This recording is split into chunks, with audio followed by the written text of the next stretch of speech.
Hey everybody, it's RJ, your host, and welcome to Hash It Out. While the Biden administration has made waves recently for firing several White House staffers after discovering past cannabis use, and the White House press secretary Jen Psake saying that President Biden's stance on federal cannabis legalization, or the lack thereof, hasn't changed, several states, including New Mexico, New York, and most recently Virginia, have implemented recreational cannabis legalization so far this year. At the same time, Senate Majority Leader Chuck Schumer continues their hype talk about a forthcoming federal cannabis legalization bill. So, what's really going on? In this episode, I'll be talking to Tom Nolasco and Mark Gorman about the incongruity between the executive, legislative, and state-level governments, how the cannabis industry can self-regulate in the meantime, and more. Without further ado, let's hash it out. My guests today are the Director of Legal and the COO of the National Association of Cannabis Businesses. Welcome to the show, Tom Nolasco and Mark Gorman. How's it going, y'all? Thank you so much for joining me. Doing great. It's going. Now, Thanks to have us. where RJ. are you both joining joining us virtually from? I'm in Orange County, California. Mark, where are you joining us from? Alexandria, Virginia, right outside Washington, D.C. Wow, there's some news happening in Virginia. Okay, we'll get to that. And Tom, where are you joining us from? I'm closer to you, RJ. I'm just here in Scottsdale, Arizona. Oh, okay. Right on. Cool. Yeah, I'm very grateful to have you both on the show today. Of course, there is a lot of state news in cannabis, as well as some federal confusion happening in cannabis with, the firing of the White House staffers. At the same time as Chuck Schumer is, hyping up. He keeps hyping up this upcoming legislation. You know what I mean? It's like every day a new quote comes out where he's like, "Oh, it's coming soon." So I'm stoked to pick your brains about all of that. But just to get started, just to bring our listeners and our viewers up to speed here, Mark, can you please tell us just a little bit about NACB and what y'all do? Sure. National Association of Cannabis Businesses. We are, by and large, a small business organization representing growers, processors, and retailers in the cannabis industry. I'll just touch on this because Tom really does the hands-on work, but we try to set standards for good practice, best practices, and responsible practices in the industry. Mm-hmm. But we've increasingly gotten into the legislative game. We've got a strong effort going on for social equity programs associated with cannabis legalization. And we're trying to educate legislators about what they can do to get those programs off the ground without stumbling like some of the other states may have in the past couple of years. Sure. And you mentioned that you are in Virginia at the moment, and we are here at a very momentous time in the state because it was just recently announced that Virginia became the first state in the South to fully legalize recreational cannabis. So I'm sure this is welcome news for you and your state. Yeah, it's pretty amazing. The governor's been in favor of it, I think, since he was elected about 3 years ago, and he's really stayed on it. And legislature he's got some good leaders in the legislature, and they've made it happen. Yeah. And the first bill that was passed several months ago set a timeline that didn't come to fruition until 2024. It was like a 3-4 year timeline on this. Yeah. Before it actually goes into a practice. And both the governor and legislators thought about that again, and they've just yesterday passed an amendment to that program that says that starting this summer, July 1 this summer, cannabis possession and use will be legal, and because they won't have had enough time to get the dispensaries up and running and so forth, it's going to be you're allowed to grow 4 plants in your home. So, Sure. Modest start, but pretty amazing, really, when you think of the history of Virginia and where we've come from. Absolutely, yeah. Like I said, as the first state in the South to do it, a traditionally very conservative region of the nation, that is very, very welcome news. And Tom, you said you are in Arizona, is that right? That's right. I'm here in Arizona. Gotcha. So you're a stone's throw away from me.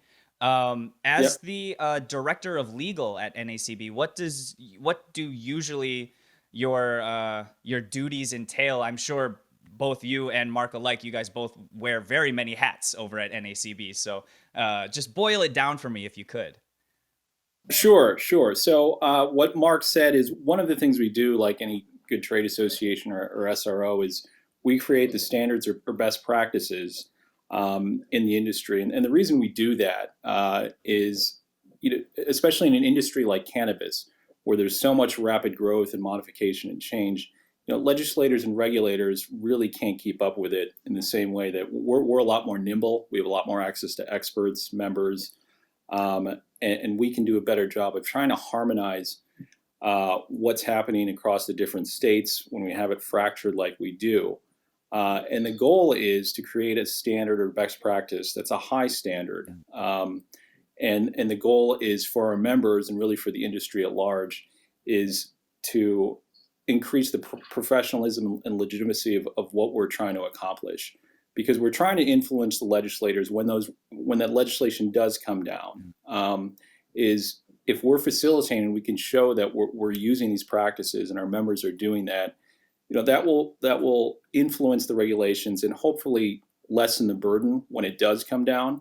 And then it will help get our members and people in the industry greater access to professional services that any business needs, like banking, like insurance, like so many other things, accounting, investment.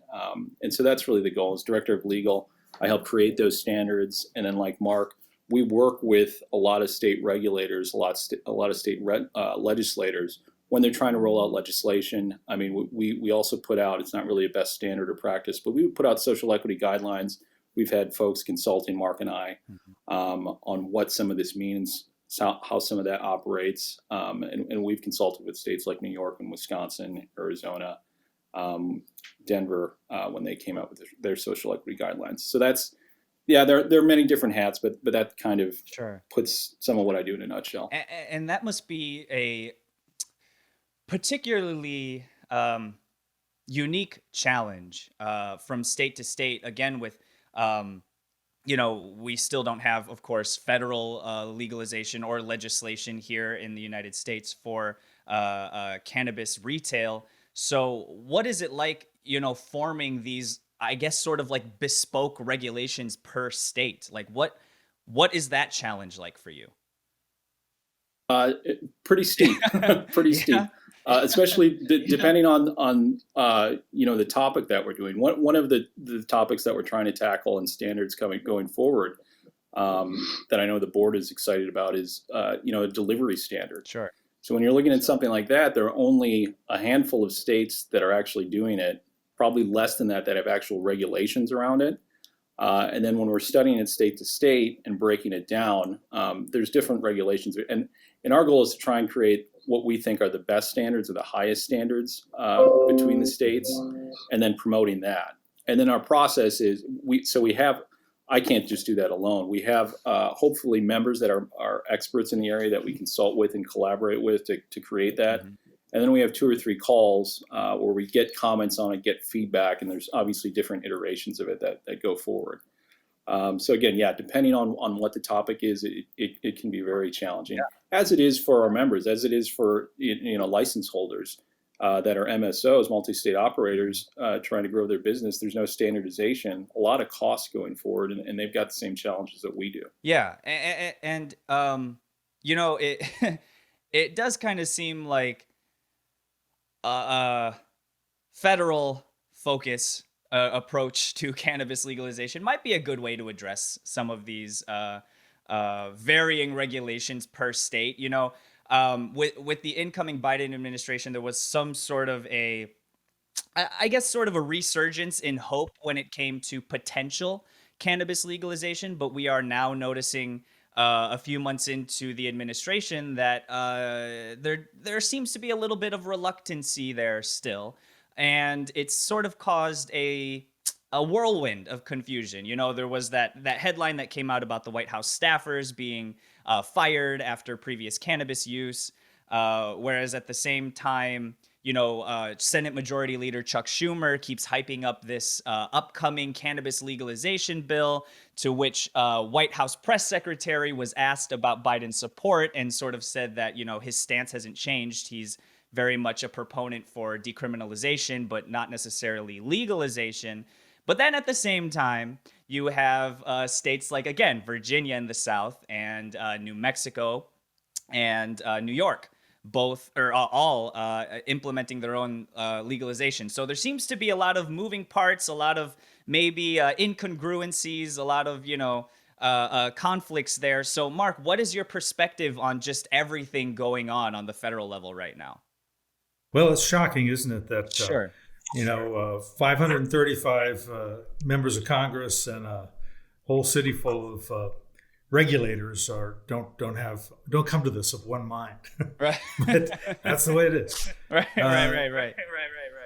And I think if you had looked at Joe Biden's career, back when he worked in the Senate, he was a very young senator.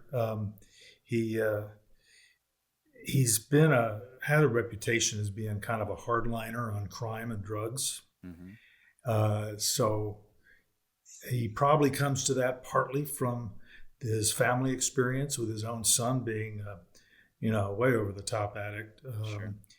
And I guess when you think about it, it's not too surprising that this whole thing hasn't gelled yet. Kamala Harris, who was a very pro-legalization senator, introduced the MORE Act, I think it was, in the Senate. Mm-hmm. She is, I think, had to defer to. I mean, obviously, she has to defer to her boss, the president, and you have to, there are other things going on, and cannabis legalization may be the most important thing to us, but making sure we don't blow up the world with fighting with Iraq or China is kind of important. Sure. Stimulus package, to get the coronavirus vaccine in more places is awfully important now. And there's a premium with every new administration on doing it fast, cramming everything you can get done soon. Right. And there's always so much conversation about right now. Like there's always so much conversation about the first 100 days, right, of someone's presidency, what they're going to do in the first 100 days, as if it's that simple to sort of just like grab the pen and make all of these decisions in the first 100 days. So do you think personally that maybe it would be useful to sort of adjust our scale in terms of when we're surprised by things? Because like you said, when it comes to Biden's political record as a senator, he was sort of pretty hardline on those issues. And it was on the campaign trail itself that Biden did say that he favors decriminalization, but he never went full on to say legalization. So is this something that we should really be surprised by?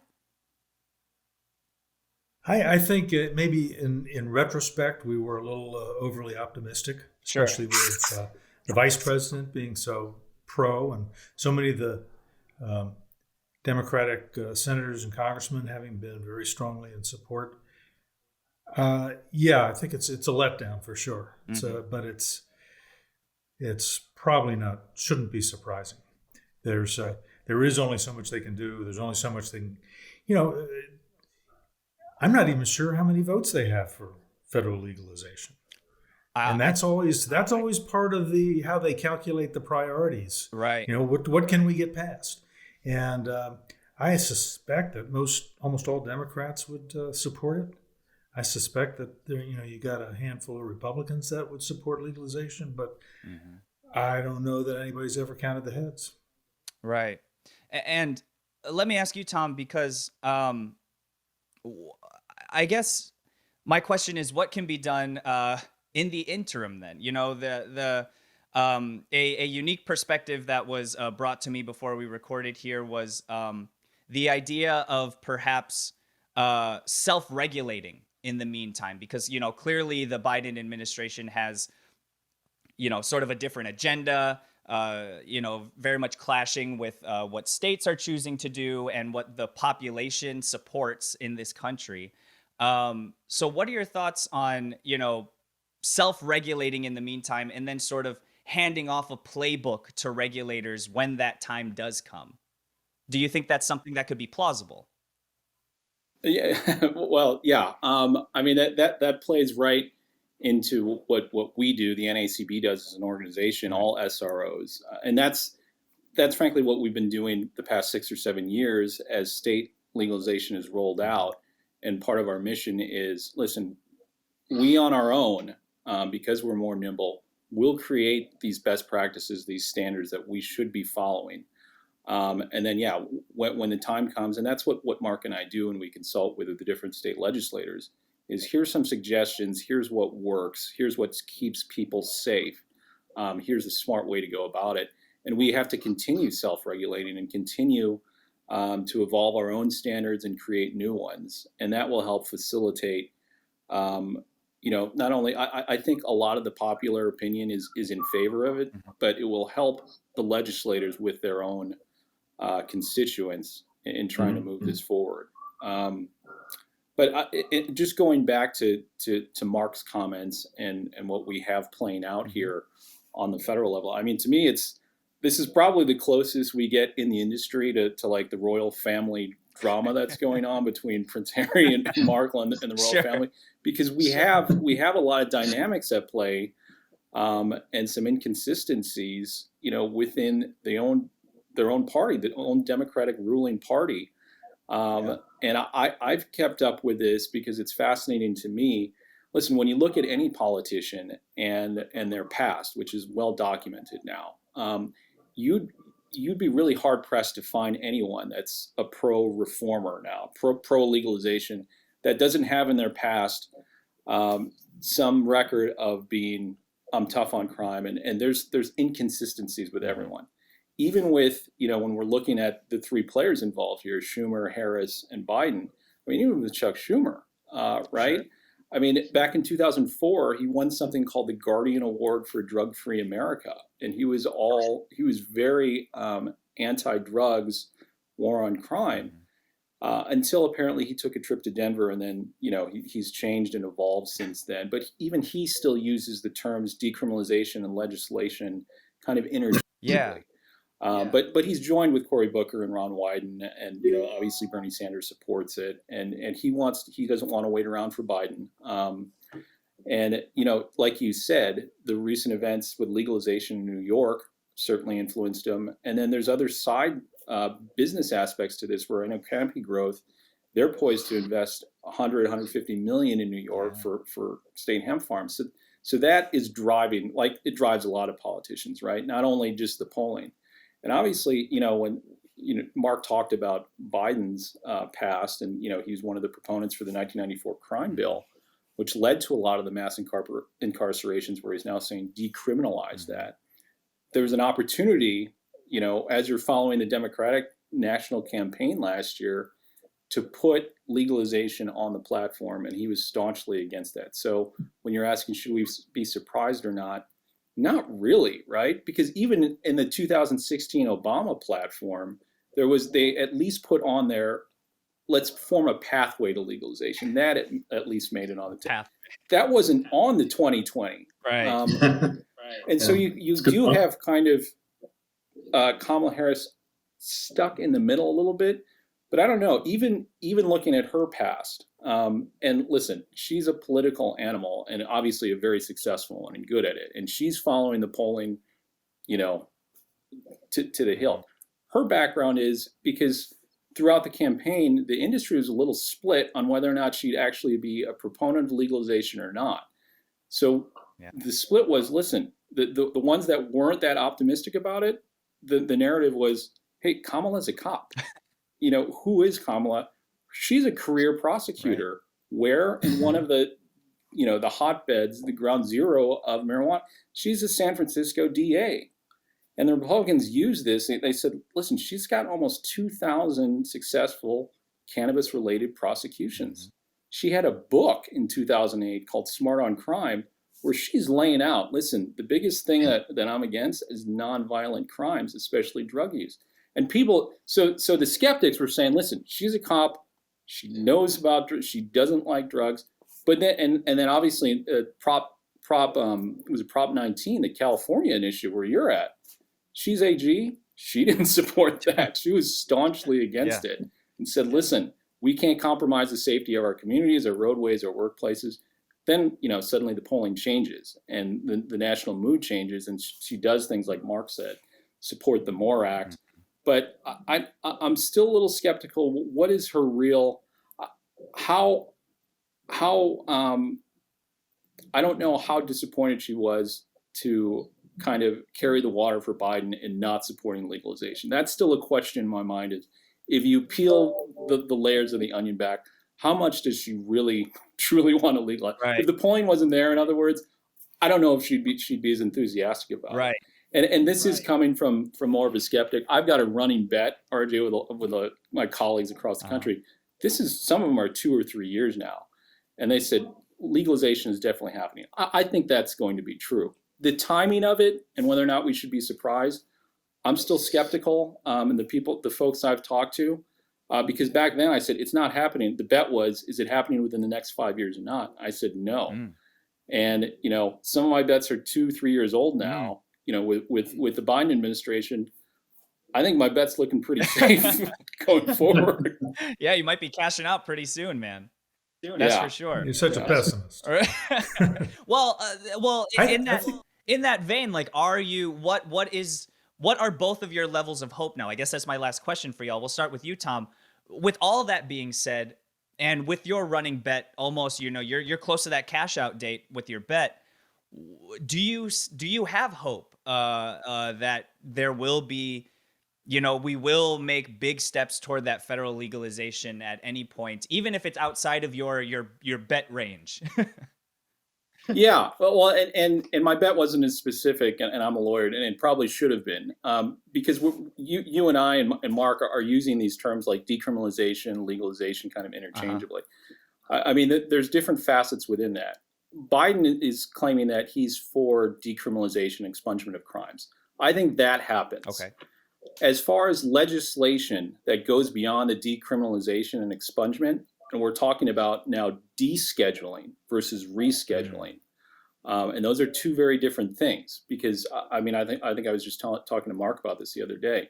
I mean, things like cocaine and meth are still on Schedule 2, right? Most people don't realize that, and so the more incremental step is rescheduling versus and then when you schedule it all together, legally and regulation-wise, there's still a lot of there's going to be a lot to do behind that.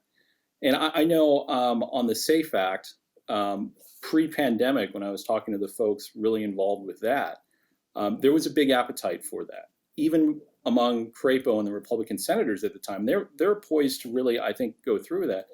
That wasn't descheduling. And what I heard was that's about all there is they have the appetite for, at least within the next year or two. And so I think it's going to be the SROs like the NACB, and it's going to be, the States Act at the time, Warren and Gardner. I mean, it's still a 10th Amendment issue, right? The states are still leading the charge on this. And I think eventually what happens, it'll either just be through medical, or it'll be kind of a deferment to the states, where I think Biden reluctantly allows that kind of to happen. But I don't think you're going to see just wave of a magic wand. It's going to happen, at least within the next few years. And like I said, I think I'd probably double down on my bet at this point. Yeah, that's right. Now, and Mark, what are your hopes for the future, and what does NACB have in the works, to keep these politicians accountable and to eventually get them to hear the will of the people out there? Well, I think first of all good points that Tom just made, and I agree. Mm-hmm. I think that there's just because the administration has other priorities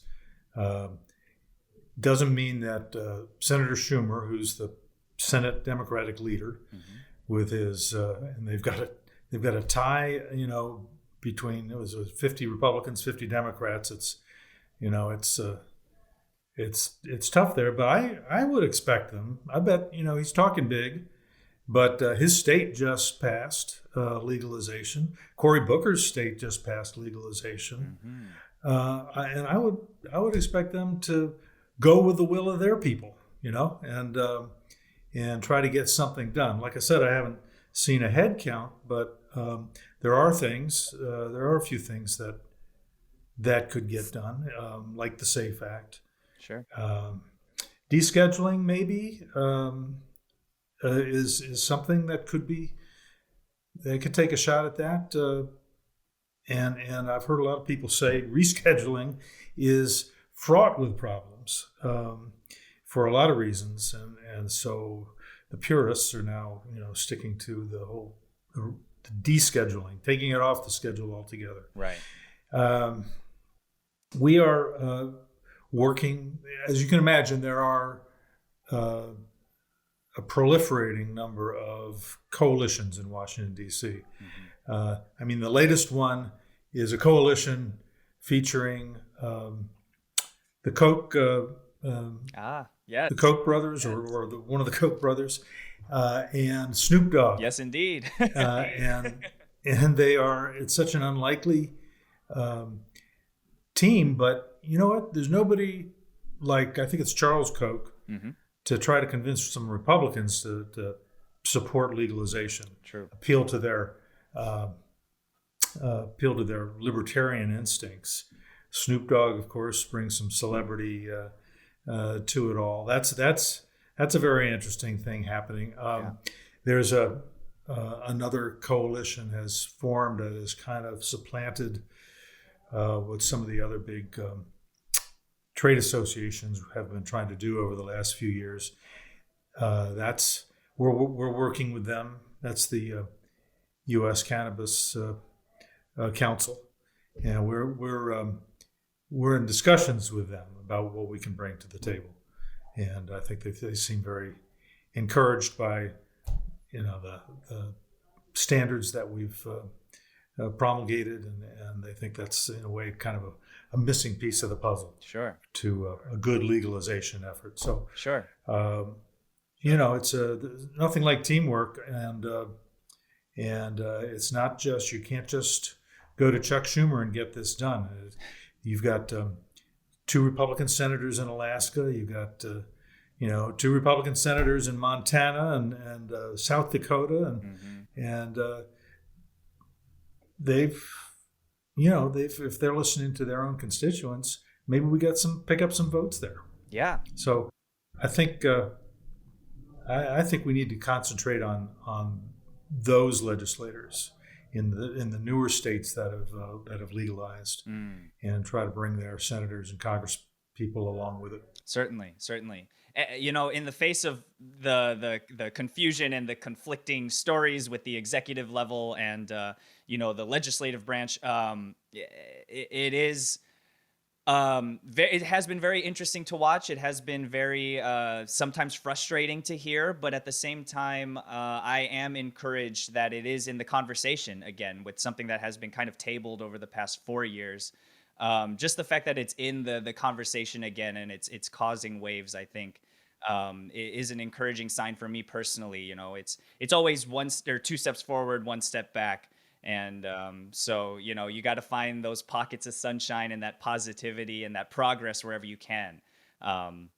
Keep chipping away at it. You got to chip away at it. That's right. A cultural ship is a big frigate to turn. So it takes a lot of steering and a lot of upwind, but hopefully we'll catch it sooner or later.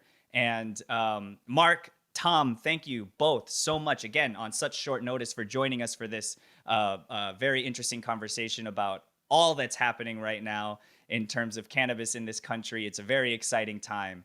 And I thank you both very, very much for joining me today. Yep, thank you. Enjoyed it. Good to be with you, RJ. No worries, no worries. Stay safe out there. And again, congratulations to you in Virginia, Mark. Do enjoy. And we'll talk to you all again soon. Please stay safe. All right, you too. Thanks, RJ. My thanks again to Tom Nolasco and Mark Gorman for joining me. If you are a member of the cannabis community and have a story you want to share with us, we would love to hear from you. You can reach the show at hashitout@trichomes.com. You can help others find the show by taking a moment to subscribe to the podcast and write a review. You can also join the discussion with industry insiders and get your voice heard by joining the community at trichomes.com and following us on all social media. Hash It Out is produced by David Fortin and presented by trichomes.com. I'm your host, RJ Balde, as always, and I'll catch you next time.